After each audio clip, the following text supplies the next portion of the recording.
नमस्कार, मेरा नाम ऋतिक ठाकुर और आप इस वक्त द हिंदी टॉप देख रहे हैं। दोस्तों, एसआईआर की प्रक्रिया जो उत्तर प्रदेश में चल रही थी, जिसको लेकर लगातार जो बीएलओ है वो निरीक्षण करने के लिए घर घर पहुंच रहे थे। उसके बाद जो वहां पर वोटर्स हैं उनसे वहां पर फॉर्म्स भरवाए जा रहे थे। लेकिन ऐसे में अब एसआईआर प्रक्रिया की जो शुरुआत थी, जब हुई उसके बाद लगातार बोला जा रहा था कई जगह ऐसे हैं जहां पर नाम काटे गए हैं। लेकिन आज जब ये ड्राफ्ट वोटर लिस्ट आई है इस एसआईआर की प्रक्रिया की, तो उसमें लगभग पूरे उत्तर प्रदेश की अगर बात करें तो 12 करोड़ 55 लाख वोटर्स शामिल हैं। और उसमें कटे हुए जो नाम है वो 2 करोड़ 89 लाख ऐसे नाम है जो कट गए हैं। क्योंकि एसआईआर प्रक्रिया की हम लगातार बात कर रहे थे, हम देखते हैं कि एसआईआर प्रक्रिया को लेकर के लोग सवाल करते हैं कि भाई हमारा नाम कट गया है। यूपी में कई ऐसी जगह चिन्हित है, जैसे कि संभल में हमने देखा था बीते दिनों में, ये बताया गया कि डीएम ने बाद में बोला कि जो कई जगह ऐसे हैं लोग थे लेकिन वहां पर बावजूद उसके बीएलओ नहीं पहुंचे।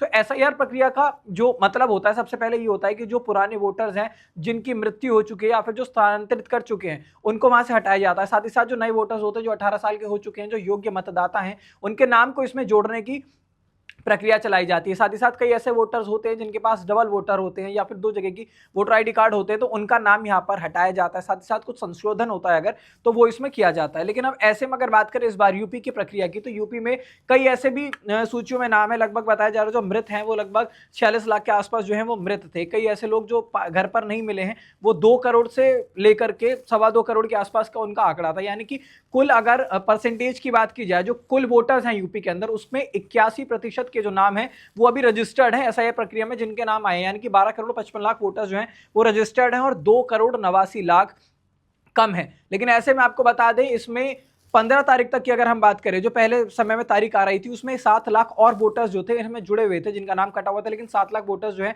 वो और इसमें बढ़ चुके हैं। यानी कि 2 करोड़ 89 लाख वोटर्स जो थे जिनके नाम कटे हैं वो कम हुए, इसमें 7 लाख की जो संख्या थी वो और ज्यादा बढ़ी हुई थी। लेकिन अब ऐसे में ये बोला गया है, क्योंकि आज जिस वक्त ये ड्राफ्ट वोटर लिस्ट जारी की गई थी उसके बाद जो प्रेस कॉन्फ्रेंस की गई तो उसमें साफ तौर पर यह बोला गया है कि कोई भी अगर किसी को ये लगता है, उनके मन में शंका आती है कि जो हमारा नाम है वो कट गया है या किसी किसी के नाम में जो है बहुत सारी जो लिस्ट आई है, क्योंकि 12 करोड़ 55 लाख अपने आप में बहुत बड़ी संख्या होती है। और ऐसे में कई नाम ऐसे भी हैं जिनके नाम गलत हैं, या फिर पिता की जगह पति लिख दिया, पति की जगह पिता लिख दिया है, बहुत सारे जगह पर नाम गलत है, तो उनको संशोधन कराने का भी समय दिया जा रहा है। 1 महीने का समय, आज से लेकर के 6 फरवरी तक का जो समय है वो संशोधन के लिए, दावा आपत्ति के लिए, जिनका नाम कट गया है वो दावा उसमें कर सकते हैं। या फिर साथ ही साथ अगर कोई नए वोटर्स हैं वो वोटर फॉर्म नंबर 6 भर सकते हैं जिनको संशोधन कराना है। या फिर अगर ये हो रहा है कि आप उत्तर प्रदेश में, जैसे आप संभल इलाके में रह रहे हैं और आप संभल से निकल करके गौतम बुद्ध नगर में आ रहे हैं, तो उसके लिए आप जो है फॉर्म नंबर 8 भर सकते हैं। फॉर्म नंबर 8 को भरने के बाद आप उसमें अपनी जो भी वजह है वो बताएंगे। उसके बाद वो फॉर्म नंबर 6 और 8 का जो डिस्ट्रीब्यूशन है बिल्लो आपके घर पर आएगा और उसके बाद वो भरवा करके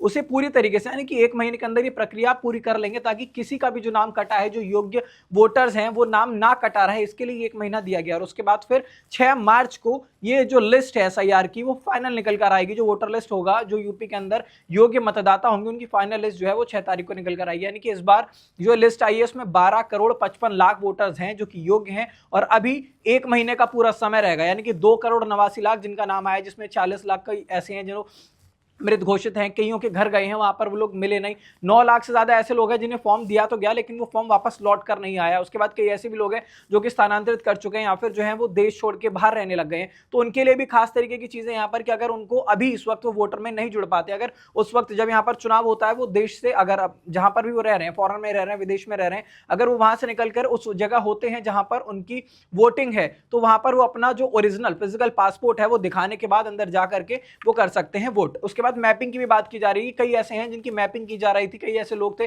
जिनका नाम कट रहा था, लेकिन जब उन्होंने अपने माता पिता का नाम बताया, उसके बाद जो उनके ग्रैंड पेरेंट्स हैं उनका नाम उन्होंने बताया, तो उन लोगों की मैपिंग हो रही है। और आने वाली जो अगली लिस्ट होगी, यानी कि 1 महीने बाद जब वो लिस्ट आएगी, तो उसमें उन लोगों के नाम दर्ज हो सकते हैं। और कई ऐसे भी नाम है जबकि लोग, क्योंकि व्यस्तताएं बहुत ज्यादा होती है, बीएलओ घर पहुंचा और आप घर पर नहीं मिले, ये भी बहुत ज्यादा कारण हो रहा है। लोग कहते हैं कि हम घर पर नहीं थे और बीएलओ आ रहे, उसके बाद हमें बीएलओ से दोबारा मुलाकात करने का मौका नहीं मिला, जिस वजह से हमारा नाम कट गया है। तो अब ये 1 महीने का समय है, इसमें दावा और आपत्ति आप कर सकते हैं, जिसके बाद आपका भी नाम अगर कटा है किसी कारणवश, तो आपका नाम वोटर आईडी में या फिर वो जो वोटर लिस्ट है उसमें आपका नाम जुड़ सकता है। यानी कि साफ तौर पर जो एसआईआर की प्रक्रिया बोला जा रहा था कि यूपी में बहुत स्लो चल रहा है, वो प्रक्रिया एक तरीके से पूरी हो रही है धीरे धीरे करके। अब ड्राफ्ट लिस्ट आई है, ड्राफ्ट लिस्ट के बाद फिर 6 फरवरी तक का 1 महीने का समय है वोटर्स के पास। अगर किसी का नाम कटा है तो वो ठीक करा सकते हैं, और फिर 6 मार्च को जो है ये पूरी फाइनल लिस्ट जो है वो आ जाएगी। तो ऐसा है कि प्रक्रिया जो है वो 6 मार्च को पूरी होगी। और यही आपको अभी ताज़ा अपडेट हम यूपी से दे रहे थे। साथ ही साथ देश दुनिया के तमाम खबरों के लिए आप बने रहिए द हिंदी टॉप पर।